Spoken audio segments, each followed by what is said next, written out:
Está no ar o programa Estação Saúde, um espaço dedicado a levar informações até a sua casa. Informação para prevenção e qualidade de vida. Com essa preocupação, trazemos hoje um assunto muito interessante que está em alta, que é a fibromialgia. Estudos apontam que 10% das pessoas no Brasil sofrem com esse problema. Para conversar hoje, está aqui no estúdio conosco a doutora Clarissa Souza. Doutora, muito obrigada pela sua presença e seja muito bem-vinda aqui no estúdio. Obrigada pelo convite, Gabriela. Então, para a gente começar a falar, o que é a fibromialgia, para quem está em casa entender, né? Bom, fibromialgia é uma doença caracterizada por uma síndrome, na verdade, que causa muitas dores pelo corpo. São dores espalhadas, dores generalizadas e que causam dificuldades para exercer atividades do dia a dia. Doutora, e o que causa, tem alguma coisa que causa, que leva à fibromialgia? Sim, vários fatores estão implicados. Entre eles temos as alterações hormonais, traumas físicos, traumas emocionais também fazem parte. Outros fatores também que são muito estudados são os papéis dos neurotransmissores. São substâncias responsáveis por informar o nosso cérebro se existe dor ou não existe. Muitos deles são chamados de serotonina, noradrenalina, que eles em grande nível no sangue suprimem a resposta de dor. Então nessas pessoas há uma queda dessas substâncias e pode provocar dor, sim. E a dor, ela realmente é real ou está só na cabeça de quem sente? Olha, é uma dor real, sim. Os pacientes chegam para mim, eles relatam dor de forte intensidade, dor crônica, é uma dor há 3 meses, mais de 3 meses, tem pacientes que chegam com dores há anos, tá? E eles ficam frustrados, porque muitos familiares não acreditam, e isso piora a dor. O paciente fica desolado, ele fica entristecido, porque ninguém acredita, mas a dor é real, sim, a sensação de dor. Até porque eu acho que o que frustra mais e o que é mais difícil é porque não há um exame para medir essa dor. Então, provavelmente, sim, essas pessoas já procuraram vários médicos, vários locais buscando ajuda e não há uma resposta, Sim.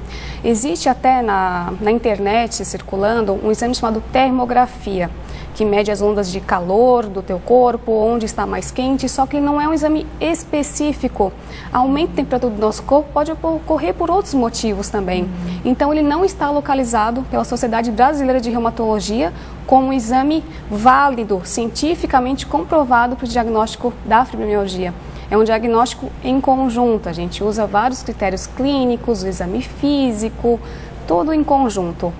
No caso, para o diagnóstico da fibromialgia, o reumatologista é o indicado, como é a sua especialidade, Sim, o reumatologista faz o diagnóstico, mas nada impeça que um clínico geral, que outros médicos façam sim o diagnóstico, como vem vários médicos me encaminham paciente com a suspeita de fibromialgia e eu confirmo e começo a tratar. O médico pode fazer o diagnóstico, só que em alguns casos existe uma refratariedade de tratamento. Aí sim o reumatologista entra bem nesses casos. Eu acho que os clínicos, os outros médicos acabam pensando em algum problema fisiológico mesmo, sim, sim. E aí descarta a fibro, Claro, quando vê que a pessoa e vai é o certo vezes... mesmo, é o certo. É sempre pesquisar outras doenças, não colocar a fibromialgia como o primeiro diagnóstico, que se os sintomas forem direcionados naquela direção, não colocar a fibromialgia como, é ela mesmo. Não, precisamos descartar outras hipóteses, é fundamental isso. E existem muitos casos?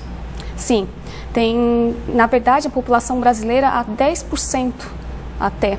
E na população mundial, entre 1 a 5%.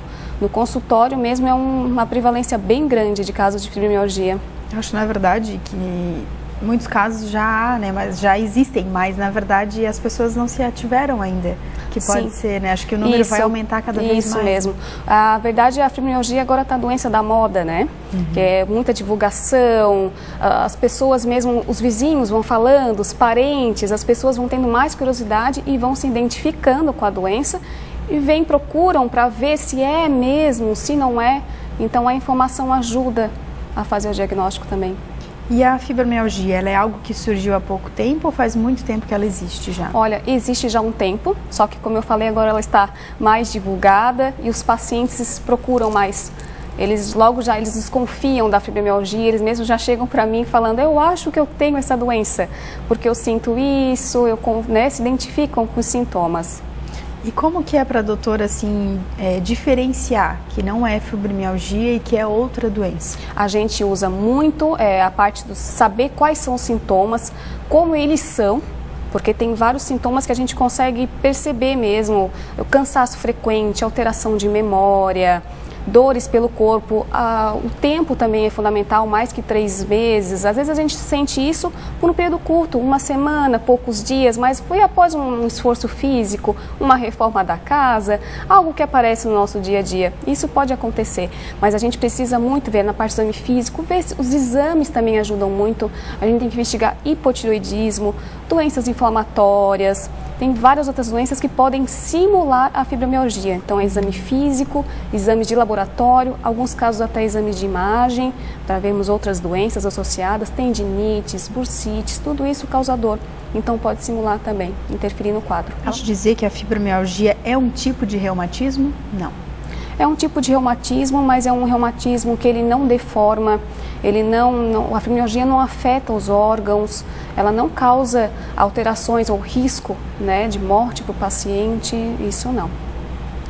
E ela afeta mais mulheres ou mais homens? Afeta mais mulheres, sim. A gente tem uma prevalência grande de mulheres que procuram, talvez até pela procura. A mulher tem a tendência maior de procurar ajuda médica do que o homem, né? E também traumas emocionais, a dupla jornada que a mulher tem hoje, trabalho fora de casa, o trabalho do lar, filhos, e os estresses, né, do dia a dia, isso pode favorecer a fibromialgia. O Estação Saúde agora vai para um breve intervalo, mas nós voltamos já trazendo mais informações para você sobre o nosso tema de hoje, que é fibromialgia. Fique ligado com a gente.